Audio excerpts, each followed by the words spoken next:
ಅಮ್ಮ ತಾಯಿ ಭಿಕ್ಷೆ ಹಾಕಮ್ಮ, ಅಮ್ಮ ತಾಯಿ ಭಿಕ್ಷೆ ಹಾಕಮ್ಮ, ಅಮ್ಮ ತಾಯಿ ಕವಳ ಹಾಕಮ್ಮ, ಅಹತಿ ಭಿಕ್ಷಾಂದೇಹಿ ಅಹತಿ ಭಿಕ್ಷಾಂದೇಹಿ. ಏನಕ್ಕೆ ಇವತ್ತು ಈ ಪಾತ್ರೆ ಇಟ್ಕೊಂಡು ರೀಲ್ಸ್ ಮಾಡ್ತಾಯಿದ್ದೀನಿ ಅಂದರೆ, ಒಂದು ಟೈಮಲ್ಲಿ ಒಂದು ಕಾಲದಲ್ಲಿ ಅಂತಲೇ ಅಂದ್ಕೊಳ್ಳಿ, ಬೀದಿಲಿ ಭಿಕ್ಷೆ ಬೇಡ್ಕೊಂಬರ್ತಾಯಿದ್ರು ಭಿಕ್ಷುಕರು. ಅವ್ರಿಗೆ ನಮ್ಮ ಮನೇಲಿ ಮಿಕ್ಕಿರೋ ಅನ್ನ ಹಾಕ್ತಾಯಿದ್ವಿ. ಕೆಲವ್ರು ಬಿಸಿ ಅನ್ನ ಹಾಕ್ತಾಯಿದ್ರು, ಕೆಲವ್ರು ತಂಗಳನ್ನ ಹಾಕ್ತಾಯಿದ್ರು, ಕೆಲವ್ರು ಅಳಿಸೋಗಿರೋ ಅನ್ನನೂ ಹಾಕ್ತಾಯಿದ್ರು. ಆದರೆ ಆ ಭಿಕ್ಷುಕರು ಇವತ್ತು ಎಲ್ಲೂ ಕಾಣ್ತಾ ಇಲ್ಲ. ಇಡೀ ರಾಜ್ಯದಲ್ಲಿ ಹುಡುಕಿದ್ರು ಭಿಕ್ಷುಕರಿಲ್ಲ. ಅದಕ್ಕಿನ್ನ ಐಫೈ ಭಿಕ್ಷುಕರು ಬಂದಿದ್ದಾರೆ ಈಗ. ಎಂಥ ಭಿಕ್ಷುಕರು ಅಂದರೆ ಇಷ್ಟು ಹೇಳಬೇಕಾಗಿಲ್ಲ ಎಂಥ ಭಿಕ್ಷುಕರು ಅಂತ. ಕುಕ್ಕರ್ ಇಸ್ಕೊಳ್ಳೋ ಭಿಕ್ಷುಕರು, ಲಿಕ್ಕರ್ ಇಸ್ಕೊಳ್ಳೋ ಭಿಕ್ಷುಕರು, ಒಂದೋಟಿಗೆ ದುಡ್ಡು ಇಸ್ಕೊಳ್ಳೋ ಭಿಕ್ಷುಕರು. ಈ ಭಿಕ್ಷುಕರಿಗೆ ಭಿಕ್ಷೆ ಆಗ್ತಾ ಇರೋದು ಯಾರು ಗೊತ್ತಾ? ಓನರ್ಗಳು. ನೀವು ಅನ್ಕೊಂಡಿರೋ ಓನರ್ಗಳು. ಆ್ಯಕ್ಚುಲಿ ನಿಜವಾದ ಓನರ್ಗಳು ನೀವು ಓನರ್ಗಳಾಗಿ ಕೆಲಸಗಾರನ ಹತ್ರ ಭಿಕ್ಷೆ ಇಸ್ಕೊತಾ ಇದ್ದೀರಾ. ಅರ್ಥ ಮಾಡ್ಕೊಳ್ಳಿ. ಎಲೆಕ್ಷನ್ 2028 ಹತ್ರ ಬರ್ತಾ ಇದೆ. ಭಿಕ್ಷುಕರಾಗಬೇಡಿ. ಎಂತೆಂಥ ಭಿಕ್ಷೆ ಗೊತ್ತಾ? ಮೊನ್ನೆ ಸಂಕ್ರಾಂತಿ ಹಬ್ಬದ ದಿವಸ 50 ರೂಪಾಯಿ ಕಬ್ಬು, 50 ರೂಪಾಯಿ ಕಬ್ಬಿಗೂ ಗತಿ ಇಲ್ದಿರೋ ಬದುಕ್ತಾ ಇದ್ದೀರಾ. 50 ರೂಪಾಯಿ ಕಬ್ಬು ಕ್ಯೂ ಭಿಕ್ಷೆ.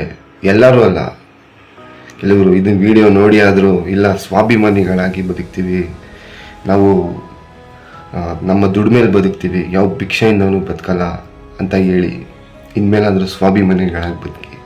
ಆಮೇಲೆ ಇನ್ನೊಂದು ಮುಂದೆ ಹೋಗಿದ್ದಾರೆ ಭಿಕ್ಷೆ ಹಾಕೋಕ್ಕೆ. ಆಗಸ್ಟ್ ಬಂತು, ಗಣೇಶ ಹಬ್ಬಕ್ಕೆ ಏನೋ ಒಂದು ಬಾಗ್ನೋ ಏನೋ ಕೊಡ್ತಾರೆ. ಅದು ಒಂದು ಕಡೆ ಇರಲಿ, ಅದು ಭಿಕ್ಷೆನೇ. ದಯವಿಟ್ಟು ನಿಮ್ಮ ಸ್ವಂತಿಕೆಯಲ್ಲಿ ನೀವು ಬದುಕಿ, ನಿಮ್ಮ ಇಂಡಿಪೆಂಡೆಂಟಾಗಿ ಯೋಚನೆ ಮಾಡಿ, ನಿಮ್ಮ ದುಡಿಮೇಲೆ ನೀವು ಬದುಕಿ. ಅದು ನಿಜವಾದ ಒಂದು ಸಮಾಧಾನ ಕೊಡುತ್ತೆ ಬದುಕೆ. ಯಾರೋ ಹಂಗಲ್ಲಿ ಯಾರ್ದೋ ಭಿಕ್ಷೆಯಲ್ಲಿ ಬದುಕಬೇಡಿ ದಯವಿಟ್ಟು. ನಿಮ್ಮದೇ ಎಷ್ಟೋ ಕೋಟ್ಯಾಂತರ ಲಕ್ಷಾಂತರ ದುಡ್ಡಿದೆ. ಆ ದುಡ್ಡನ್ನೆಲ್ಲ ನಿಮ್ಮ ಪಾರದರ್ಶಕವಾಗಿ ನಿಮ್ಮ ಅಭಿವೃದ್ಧಿಗಾಗಿ, ನಿಮ್ಮ ಏರಿಯಾ ಅಭಿವೃದ್ಧಿಗೆ, ನಿಮ್ಮ ರಾಜ್ಯದ ಅಭಿವೃದ್ಧಿಗೆ ಬಳಸಿದ್ರೆ ಖಂಡಿತ ಅದರಲ್ಲಿ ಸಂತೋಷ ಪಡೋಣ. ಇಲ್ಲಿ ನೋಡಿದ್ರೆ ಗಣೇಶ ದೇವ್ರನ್ನೇ ಮನೆಗೆ ಗಣೇಶ ಕುಂಡಿಸ್ತಿರಲ್ಲ ಮನೆಯಲ್ಲಿ, ಚಿಕ್ಕ ಗಣೇಶ. ಆ ಗಣೇಶ ಮನೆಗೆ ಫ್ರೀಯಾಗಿ ಅಲ್ಲಿಗೆ ಲೆಕ್ಕ ಏನು, ದೇವ್ರನ್ನೇ ಭಿಕ್ಷೆ ಹಾಕ್ತಾವ್ರು ನಿಮಗೆ.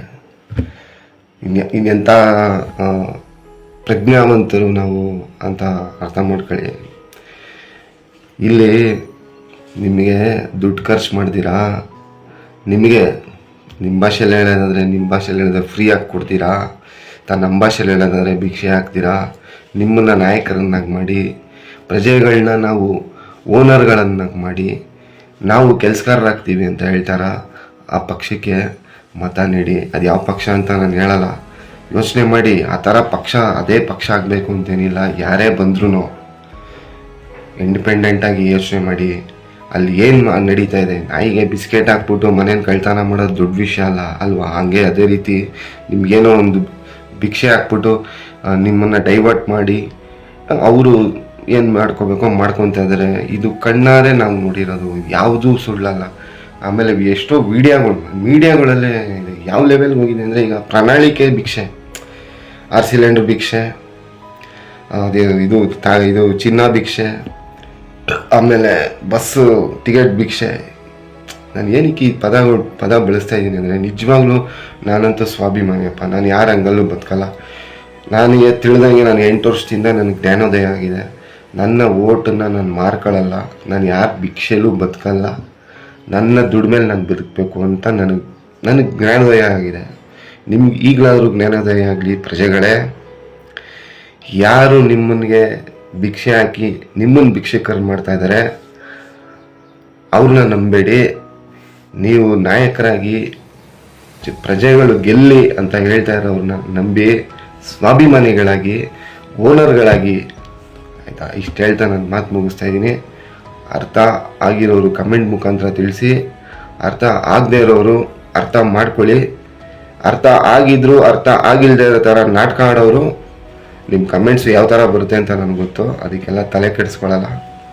ಜೈ ಹಿಂದ್, ಜೈ ಕರ್ನಾಟಕ. ಮತ್ತು ಭಿಕ್ಷೆ ಬೇಡಬೇಡಿ. ಅಷ್ಟೇ. ಪ್ರಜೆಗಳಿಂದ ಪ್ರಜಾಕೀಯ, ಪ್ರಜೆಗಳಿಗಾಗಿ ಪ್ರಜಾಕೀಯ, ಪ್ರಜೆಗಳಿಗೋಸ್ಕರ ಪ್ರಜಾಕೀಯ, ಮಟ್ಟ ಹಾಕಲು ರಾಜಕೀಯ, ನಮ್ಮಿಂದ ನಮಗಾಗಿ